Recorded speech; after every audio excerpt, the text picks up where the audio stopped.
To Charles Stanton, there was nothing like a good, close shave. He stood that morning in front of the big mirror strapped to the side of James Reed's wagon. In every direction, the prairie unfurled like a blanket, occasionally rippled by wind. Mile after uninterrupted mile of buffalo grass, disrupted only by the red spire of Chimney Rock, standing like a sentry in the distance. If he squinted, the wagon train looked like children's toys scattered in the vast, unending brush, flimsy, meaningless, inconsequential. He turned to the mirror and steadied the blade under his jaw, remembering one of his grandfather's favorite expressions, "A wicked man hides behind a beard, like Lucifer." Stanton knew plenty of men who were happy enough with a well-honed knife, even some who used a hatchet. But for him, nothing would do but a straight razor. He didn't shrink from the feel of cold metal against his throat. In fact, he kind of liked it. "I didn't think you were a vain man, Charles Stanton," a voice came from behind him. "But if I didn't know any better, I might wonder if you weren't admiring yourself." Edwin Bryant came toward him with a tin cup of coffee in his hand. The smile faded quickly. "You're bleeding." Stanton looked down at the razor. It was streaked with red. In the mirror, he saw a line of crimson at his throat, a gaping 3-inch slash where the tip of his blade had been. The razor was so sharp that he hadn't felt a thing. Stanton jerked the towel from his shoulder and pressed it to the wound. "My hand must have slipped," he said. "Sit down," Bryant said. "Let me take a look at it. I have a little medical training, you know." Stanton sidestepped Bryant's outstretched hand. "I'm fine, it's nothing. A mishap." That was this damnable journey in a nutshell, one unexpected mishap after another. Bryant shrugged. "If you say so, wolves can smell blood from 2 miles away." "What can I do for you?" Stanton asked. He knew that Bryant hadn't come down the wagon train just to talk, not when they were supposed to be yoking up. Around them, the regular morning chaos whirled. Teamsters herded the oxen, the ground rumbling beneath the animals' weight. Men dismantled their tents and loaded them into their wagons, or smothered out fires beneath sand. The air was filled with the sound of children shouting as they carried buckets of water for the day's drinking and washing. Stanton and Bryant hadn't known each other long, but had quickly developed a friendship.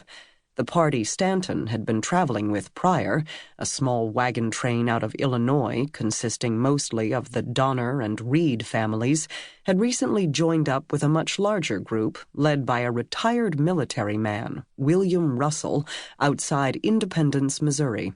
Edwin Bryant had been one of the first members from the Russell party to introduce himself, and seemed to gravitate to Stanton, perhaps because they were both single men in a wagon train full of families. In appearance, Edwin Bryant was Stanton's opposite.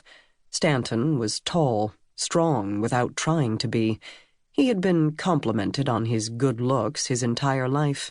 It had all come from his mother, as far as he could tell. He had her thick, wavy, dark brown hair and soulful eyes. "Thy looks are a gift from the devil, boy, so you might tempt others to sin," another of his grandfather's pronouncements. Once, he'd smashed Stanton's face with a belt buckle, maybe hoping to chase out the devil he saw there. It hadn't worked. Stanton had kept all his teeth, and his nose had healed. The scar on his forehead had faded. The devil, as far as he knew, had stayed. Bryant was probably a decade older. Years as a newspaper man had left him softer than most of the men on the journey, who were farmers or carpenters or blacksmiths, men who made a living through hard physical labor. He had weak eyes and needed a pair of spectacles almost constantly.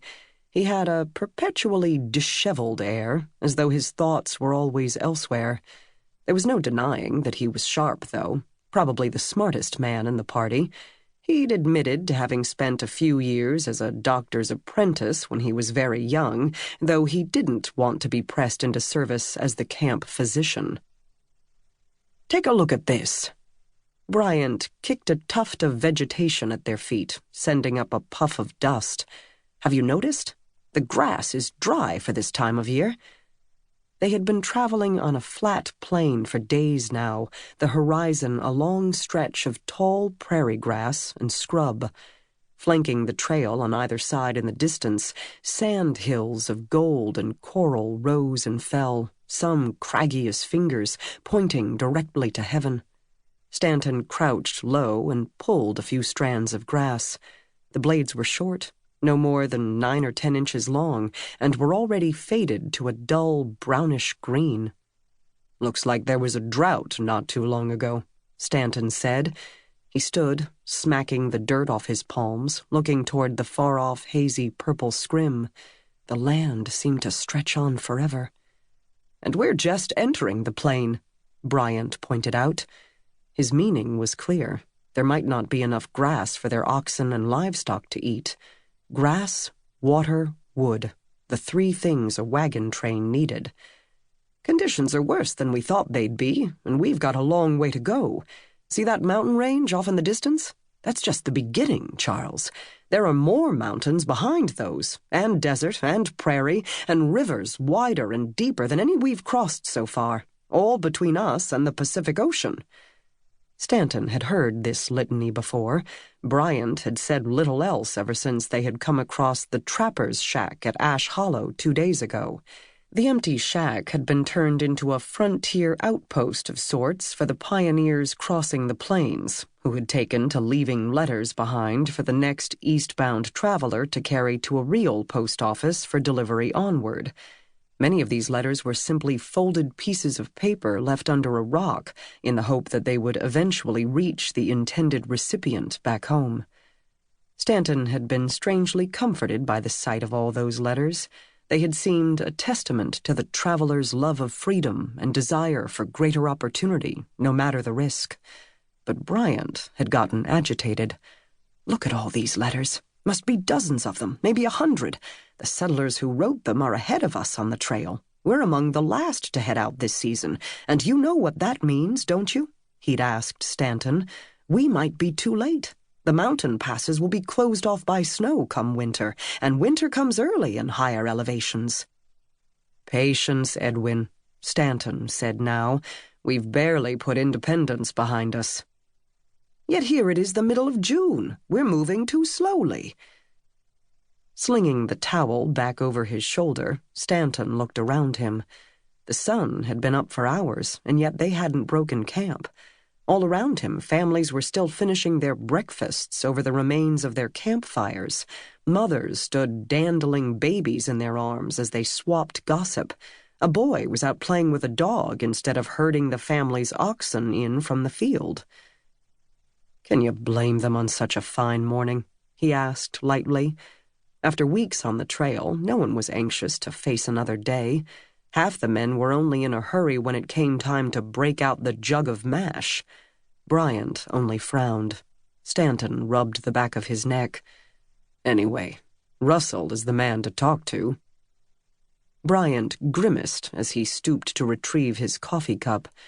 "I've talked to Russell about it, and he agrees, and yet does nothing about it. The man can't say no to anyone. Earlier in the week, you remember, he let those men go off on a buffalo hunt, and the train sat idle for 2 days to smoke and dry the meat. We might be happy for that meat farther down the trail. I guarantee you that we'll see more buffalo, but we'll never get those days back." Stanton saw the sense in what Bryant said and didn't want to argue. "Look, I'll go with you tonight and we'll speak to Russell together. We'll make him see that we're serious."